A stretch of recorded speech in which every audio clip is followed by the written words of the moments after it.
Assalamualaikum warahmatullahi wabarakatuh. Mohon berkenan Gus, saya mau bertanya karena saya bodoh akan bertanya kepada yang pintar ini. Biar nggak disalahkan.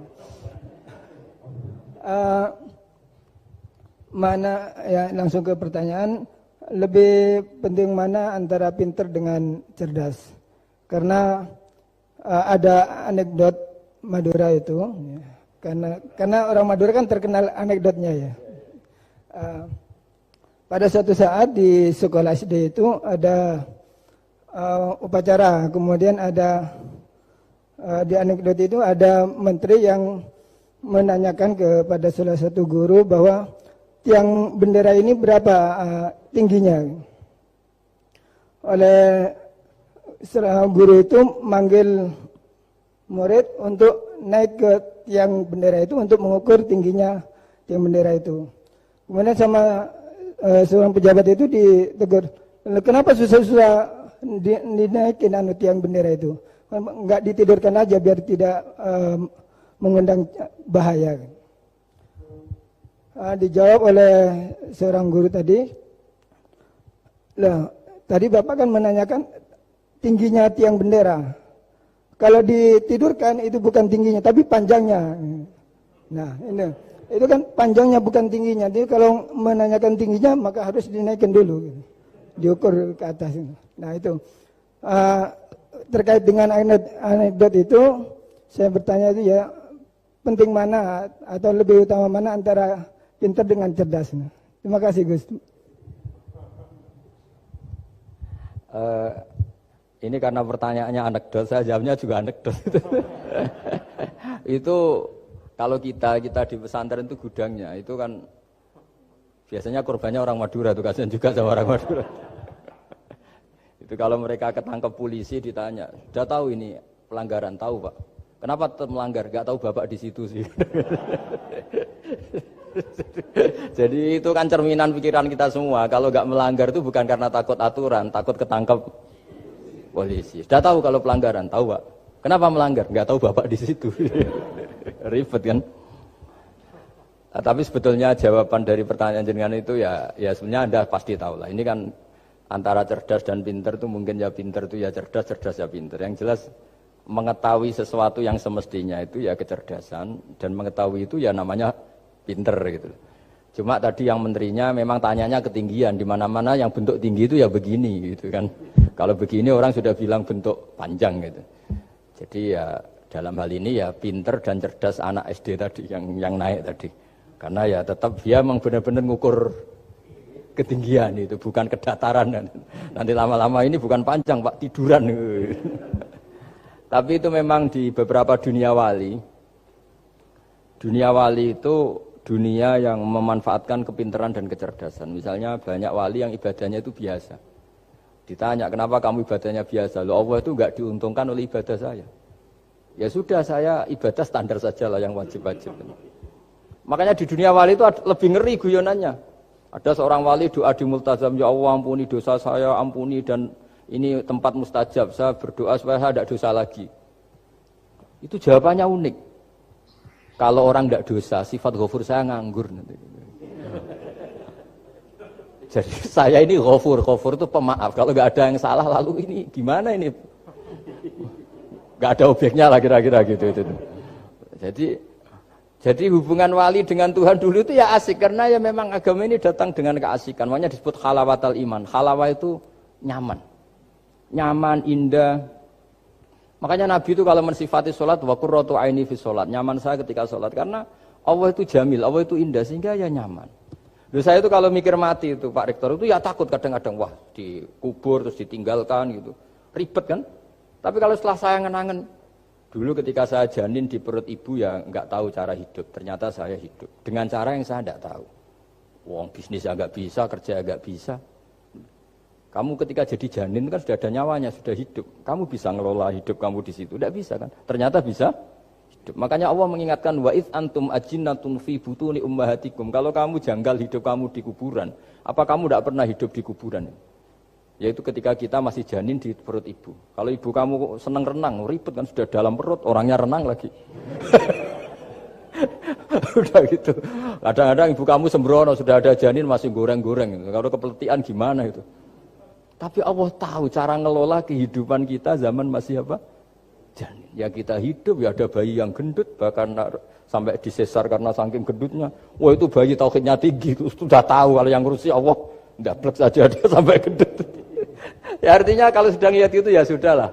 Zaman saya hidup ketika janin ya tidak tahu caranya hidup. Ternyata ya hidup. Ketika kita jadi zigot, jadi apa, masih mani, masih sperma, nggak tahu caranya jadi orang, ya tahu-tahu jadi orang. Kita nggak tahu kenapa mani yang gitu ada jadi rambut, hidung, jadi macam-macam. Setelah besar ya tahu proposal, tahu bulat, macam-macam. Wah. Makanya kalau kiai itu pinter anekdot. Saya pernah disewani istri Pak Rektor, melarat sekali, melarat betul. Melarat jelek, kebetulan yang tanya saya itu jelek. Wah beneran ya kata saya. Istri perempuan. Gus, suami saya itu miskin, Gus. Doain kaya, Gus, supaya hidup saya itu enak. Terus tak guyoni. Nanti kalau suami kami kaya, pertama yang dievaluasi, rumah Gus ganti, ya rumah diganti, mobil diganti, lama-lama yang diganti kamu. Karena apa? Rumah sudah bagus, mobil sudah bagus, yang nggak bagus itu kamu. Pasti diganti, tak jamin itu kata saya itu. Terus dia bilang, ya udah nggak usah Gus. Jadi untuk karena saya ini ya mikir, saya ini kiai kan jaga image, sampai saya doakan tidak mandi kan jatuh. Ya sudah mendingan itu. Mendingan tak kasih pengertian itu. Kalau suami kamu sudah kaya kamu ganti apa? Rumah kan, terus mobil kan. Lama-lama yang dievaluasi apa? Oh kamu pasti apa? Istri kan. Jangan-jangan trennya orang kaya kan gitu kan. Trennya orang kaya kan ya gitulah. Terus dia udah enggak usah. Jadi artinya itu kecerdasan. Kiai gitu itu kecerdasan. Karena kalau doa tidak mesti mustajab juga kan. Udah kiai top gitu, doanya ngobos juga kan, ribet kan. Akhirnya ya sudah gitu aja. Ya saya kira demikian. Tes. Bismillah. Assalamualaikum warahmatullahi wabarakatuh. Gus, saya yang bertanya, tadi antum sempat membahas tentang sifat-sifat Allah yang sempurna. Beberapa hari yang lalu ada teman saya yang tanya ke saya, Mbak Nafilah, kebetulan anak ini memang baru hijrah gitu ya, baru belajar Al-Quran, baru baca-baca. Dia tanya, Mbak Nafilah, Allah itu boleh nggak disifati sama sifat yang mohon maaf kurang baik seperti makar, penipu atau yang lain, karena Allah kan sangat sempurna. Dan dia kebetulan waktu itu dia lagi menyebutkan ayatnya ke saya yang wayamkurullah wayamkuruna gitu. Saya wa makarullah wallahu khairul makirin. Wa hum la yash'urun. Nah, di situ dan di surat Al-Anfal juga ada ayat yang tentang Allah itu sebaik-baiknya tipu daya gitu, mempunyai tipu daya yang sebaik-baiknya. Nah, itu kan menunjukkan kalau Allah itu punya sifat tipu daya. Jadi dia waktu itu agak ngotot ke saya, berarti Allah juga bisa dong disifatin sama sifat yang jelek-jelek yang seperti itu Mbak Nafila gitu katanya. Menurut antum itu gimana? Saya juga masih belum jawab sampai sekarang pertanyaannya teman saya itu, karena saya masih bingung gitu. Jadi saya tanya sama Gus gitu, mungkin ada pencerahan gitu buat saya menjawab gitu. Terima kasih. Assalamualaikum warahmatullahi wabarakatuh. Itu begini ya, jawab seperti itu rileks saja. Yang jelas jenengan harus terima kasih sama yang tanya, nganggep jenengan pinter itu. Sampai tanya itu berarti nganggep jenengan pinter. Itu satu prestasi, itu orang nggak semua orang ditanya itu. Itu begini ya kalau dalam ilmu balaghah. Makanya saya ini kan pengajar ya, pengajar fikih juga pengajar balaghah, juga pengajar tasawuf, pengajar mantek. Kalau di pesantren kan memang semua itu diajarkan Pak Fatullah. Ini juga dulu mondok di buyut-buyut saya di Kudus itu, di pondok tertua di Kudus buyut saya. Makanya hormat saya itu bukan karena beliau punya etika, memang aturannya harus hormat. Gitu. Saya juga harus hormat beliau karena beliau rektor, ya sudahlah saling menghormati. Bapak itu kalau sama penanya itu hormat ditanya, dia sudah sopan. Jadi kita harus menghormati orang sopan. Yang tanya hormat ke kita karena kita dianggap alim, kita hormat sama penanya karena orang sopan. Mau tanya itu juga gengsi loh. Masa dokter tanya itu kan ribet kan? Saya kemarin ditawani di Unisula, masih dikasih dokter honoris causa. Kenapa Gus gak mau? Saya takut kalau masuk neraka, masa dokter masuk neraka karena saya. Kan ya tidak lucu juga gitu. Akhirnya dokter-dokter itu, iya Gus, saya udah pernah kepikiran. Akhirnya mereka terus mau do takwa. Udah Gus, kita harus takwa, kan malu dokter kok masuk neraka. Oh begini jawabnya ya. Semua ilmu itu harus kita pelajari karena melihat sisi ekstrimnya, sisi buruknya. Ya saya ulang lagi ya. Ilmu itu harus Anda pelajari karena melihat sisi ekstrimnya, sisi buruknya kalau kita tidak tahu. Sehingga dengan cara itu kita tahu secara serius. Misalnya nikah sekali gak sah kategorinya zina. Kenapa anak angkat dilarang oleh Islam? Saya ulang, kenapa anak angkat dilarang oleh Islam? Kalau mau baik-baik saja, tapi gak perlu ada anak angkat. Kenapa? Sekali perempuan ini tadi ditulis misalnya binti Fathul Wahid, binti Bahauddin. Itu nanti di KUA itu dikira itu walinya. Padahal hakikatnya tidak walinya. Maka enggak. Nah, ketika ini menikahkan, nikahnya sah enggak? Enggak kan? Karena dinikahkan oleh orang yang hakikatnya tidak walinya, itu satu. Sisi ekstrim kedua adalah ini nyata pernah terjadi. Anak ini kuliah terus pacaran. Ternyata pacaran sama kakak kandungnya. Jadi itu ceritanya ada anak dari Bojonegoro di anak angkat sama orang Jakarta. Singkat cerita sama-sama dewasa kuliah. Sampai pacaran, sampai mau kawin. Nah, pas mau kawin itu yang lamar adalah Pak D-nya. Pak D yang Bojonegoro datang ke Jakarta. Terus dia ngetik, ini kok rumah yang dulu saya titipin ponakan saya. Ternyata itu adik kandung. Karena si adiknya tadi pakai binti langsung yang Jakarta. Sehingga anak Bojonegoro perasaannya pacaran sama anak Jakarta. Nah, di sini kelihatan betapa hebatnya Islam ketika benar-benar melarang anak angkat dengan makna menasabkan. Kalau dengan makna kasih sayang nggak apa-apa ya, tapi kalau dengan makna menasabkan nggak boleh. Paham ya? Karena ada sisi ekstrim nanti bahayanya tadi. Nah, terus, ilmu balaghah juga gitu. Di antara sisi ekstrimnya ilmu balaghah adalah kalau kamu tidak memahami balaghah, maka kamu akan mengatakan Quran ini bohong. Karena kamu tidak tahu tasbih itu apa. Terus misalnya gini, Allah memaklumatkan di Quran bahwa orang kafir itu sumum bukmun umyun. Sumun artinya itu budak, tuli. Bukmun artinya bisu. Umyun artinya buta. Itu kalau kamu nggak ngerti balaghah, maka faktanya apa? Ternyata orang kafir tidak tuli, tidak bisu, tidak buta.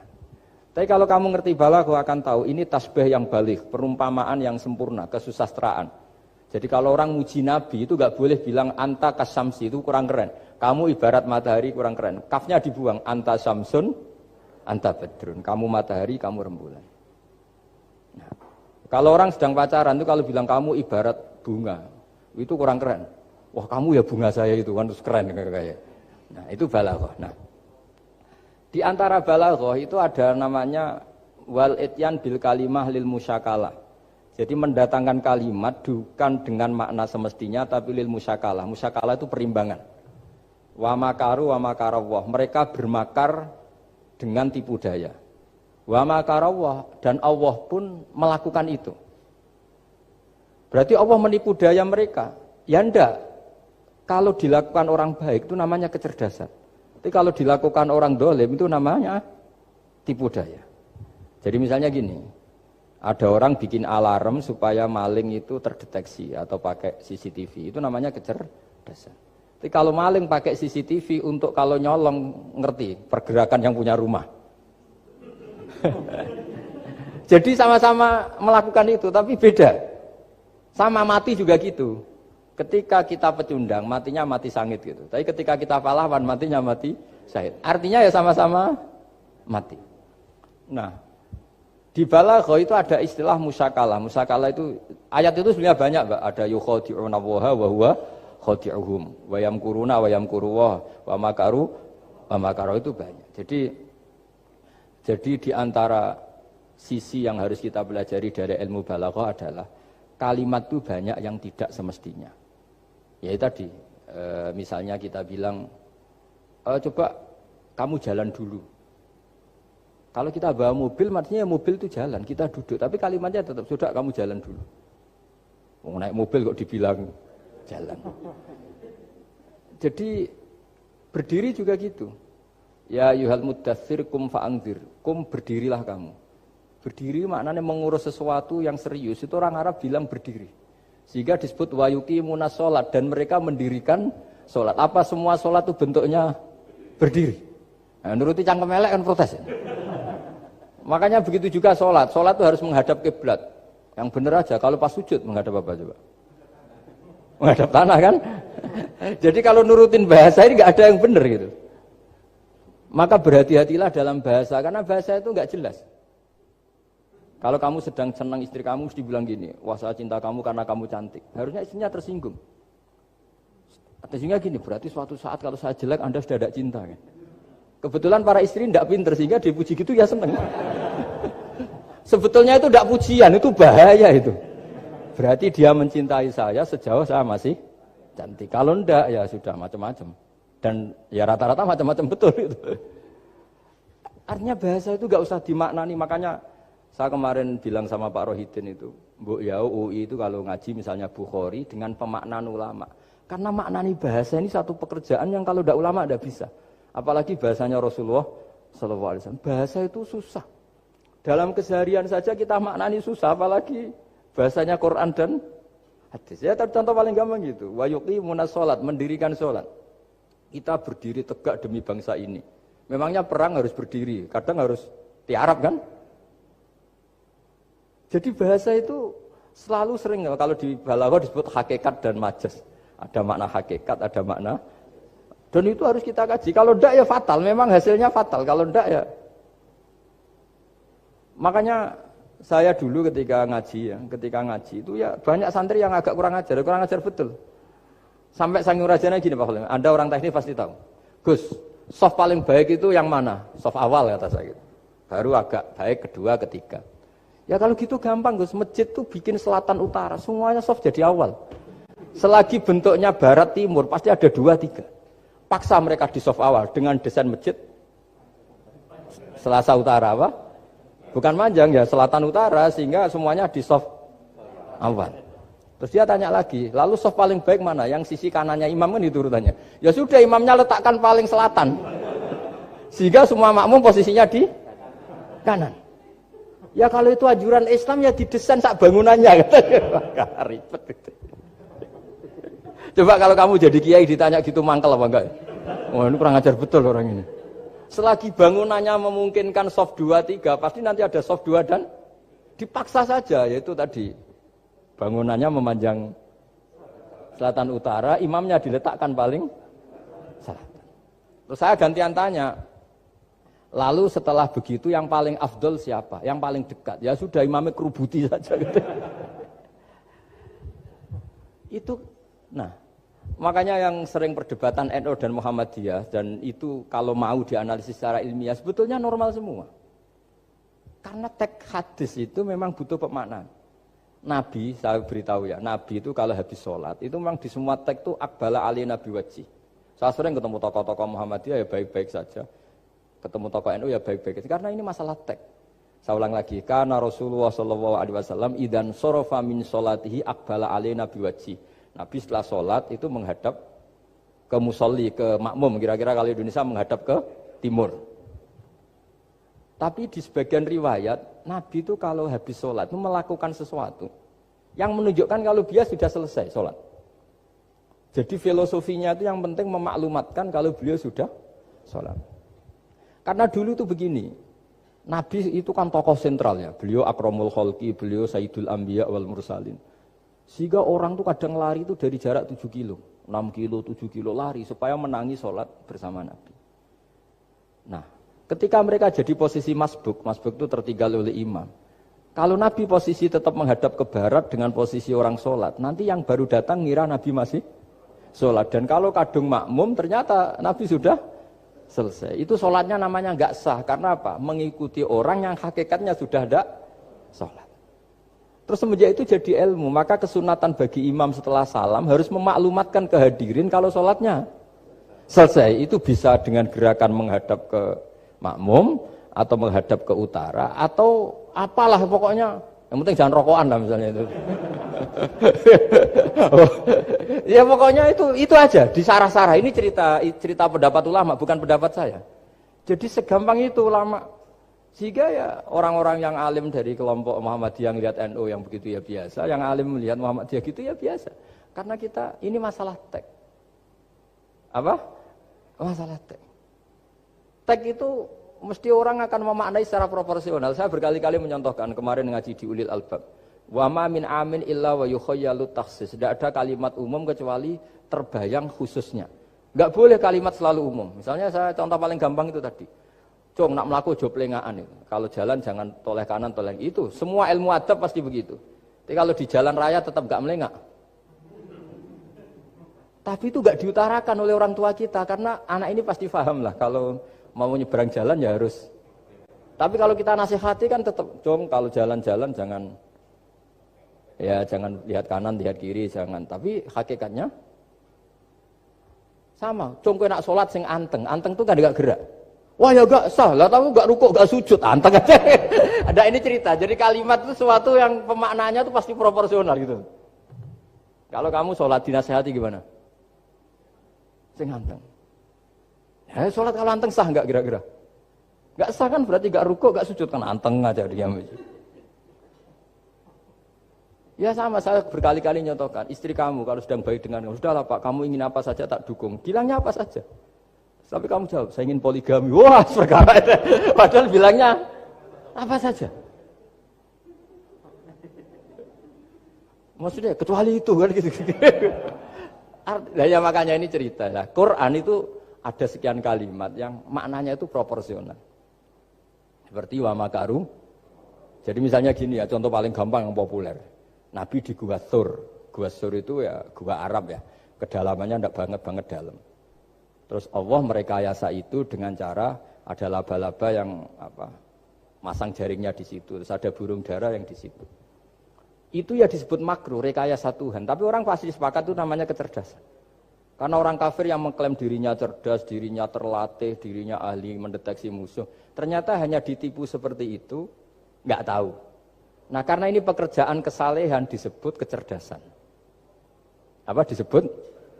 Tapi andaikan sebaliknya nyuwun sewu, ada orang lari dari kejahatan, terus merekayasa seperti itu disebut rekayasa karena bentuknya kejahatan. Jadi ada sesuatu yang sama, tapi ketika dilakukan orang soleh itu baik, karena nanti itu disebut kecerdasan. Kalau dilakukan orang dolim itu buruk, karena itu disebut rekayasa. Ya kira-kira seperti itu.